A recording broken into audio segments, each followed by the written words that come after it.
আসসালামু আলাইকুম, কেমন আছেন সবাই? ঈদ সবার কেমন কাটলো? নিশ্চয়ই খুব ভালো কেটেছে। আজকে বেশ কিছুদিন হলো মুখে কোনো রুচি নেই গরু মাংস খেতে খেতে, এমনটা প্রায় সবারই হয়েছে। তো আজকে একটি ভর্তার রেসিপি নিয়ে আসলাম। এই যে দেখতে পাচ্ছেন পাকা পটলের ভর্তা।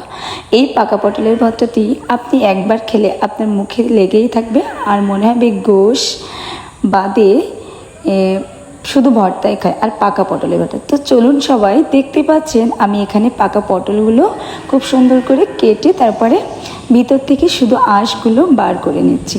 তো এখন আমি একটি ফ্রাই প্যানে সামান্য কিছুটা তেল আর সাথে 2টি শুকনো মরিচ আর 3 টুকরা দারুচিনি দিয়েছি, আর একটু নাড়াচাড়া করে এখানে প্রায় দুইটা মতো পেঁয়াজ আর রসুন বাটা আদা বাটা দিয়েছি। তো দেখতে পাচ্ছেন আমি এগুলো খুব সুন্দর করে একটু লাল লাল করে ভেজে নিচ্ছি, কারণ একটু লাল লাল করে ভাজলে ঘ্রাণটা খুব সুন্দর হবে। তো সাথে আমি লবণ, হলুদ আর গুঁড়া মরিচ দিলাম। তো সব কিছু কিন্তু 1 চামচ পরিমাণ দিয়েছি। আর এখন আমি সামান্য একটু পানি দিয়ে সুন্দর করে কষিয়ে নিয়ে তারপর পাকা পটলগুলো আলতো হাতে আস্তে আস্তে দিয়ে দিচ্ছি। তো দেখতেই পাচ্ছেন আমার সবগুলো পাকা পটল কিন্তু এখানে দেয়া হয়ে গেছে। আর এখন আমি এমনভাবে নাড়া দেব, একটু হাত আমি ব্রাম রাখবো না, নাড়তেই থাকবো। দেখতেই পাচ্ছেন যেমনটা আমার ভিডিওতে দেখা যাচ্ছে, আমি কিন্তু একটু হাত থামাচ্ছি না, থামালেই কিন্তু নিচে লেগে যাবে, হয়তো বা পুড়ে যেতে পারে, আর পুড়ে গেলে একটু ভালো লাগবে না। তো এখন আমি সামান্য একটু জিরা আর দারুচিনি ফল সামান্য পরিমাণ দিয়ে দিলাম। আর দেখতেই পাচ্ছেন নাড়তে নাড়তে আমার পুরো পানিটি বের হয়ে শুকিয়ে গেছে।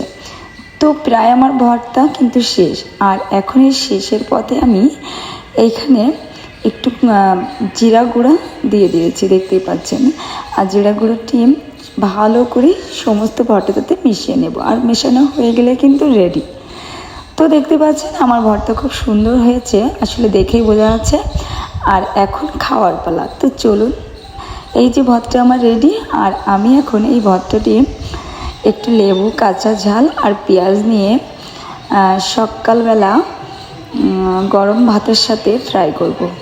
তো এত স্বাদ, আমি অনেক দিন পরে কিন্তু এই পাকা পটলের ভর্তাটা খাচ্ছি, প্রায় দীর্ঘ 5-6 বছর পরে।